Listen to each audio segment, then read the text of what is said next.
La cathédrale de Notre-Dame, un bijou religieux classé au patrimoine mondial de l'humanité, situé en plein centre historique de Paris. Les pluies acides, la pollution et l'usure des visites touristiques lui coûtent sa santé. Pour en découvrir les stigmates, il faut pénétrer l'arrière-cour. André Finot est chargé du mécénat du lieu saint. Depuis une vingtaine d'années, des morceaux de la cathédrale doivent être retirés pour ne pas qu'ils s'effondrent. C'est des pierres qui sont principalement tombées dans ces 20 dernières années en fait, principalement. Vous pouvez regarder, ce sont des endroits très beaux parce que les détails sont encore visibles dans leur grande majorité, notamment ici, ces petites faces bien travaillées. Enfin voilà, tout est très joli.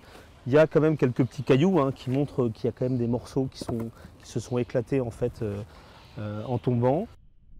Des pierres mais aussi des gargouilles. Ces animaux fantastiques chargés de défendre l'église contre les démons et les infiltrations. Elles évacuent l'eau de pluie avec style, contrairement à ces tuyaux de PVC.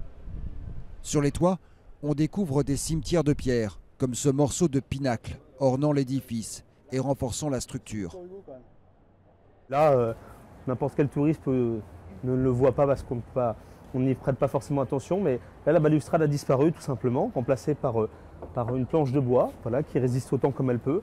Et puis derrière vous, une gargouille qui a perdu sa tête il y a quelques mois de ça. C'était un 15 août au matin qui est tombé au pied d'un touriste de passage. Mais ce qui inquiète le plus André Finot et les architectes, c'est l'effritement des arcs-boutants, le squelette de la cathédrale. Comme celui-ci qui est en quelque sorte la colonne vertébrale de Notre-Dame. Des travaux qui coûtent cher. On annonce qu'on aimerait 100 millions d'euros sur les 20 prochaines années, mais notre vrai but en fait, on aimerait aller jusqu'au bout et on aimerait trouver 150 millions d'euros pour les 30 prochaines années. D'où l'idée en fait d'aller chercher de l'argent, de créer cette fondation. D'un côté en France, puisqu'on va quand même faire appel aux Français, et puis les Américains, parce que ce sont des gens qui ont la culture du don et qui sont très attachés à ce bâtiment. L'État consacre 2 millions de son budget à l'entretien. Les premiers travaux concerneront la flèche de la cathédrale. Pour y monter, il faut traverser une charpente qui commence à souffrir de l'humidité. Puis se faufiler jusqu'à atteindre cette plateforme à la vue magique. Cette restauration est un chantier délicat à mettre en œuvre. La flèche est composée de 500 tonnes de bois, 250 de plomb et culmine à 96 mètres de haut.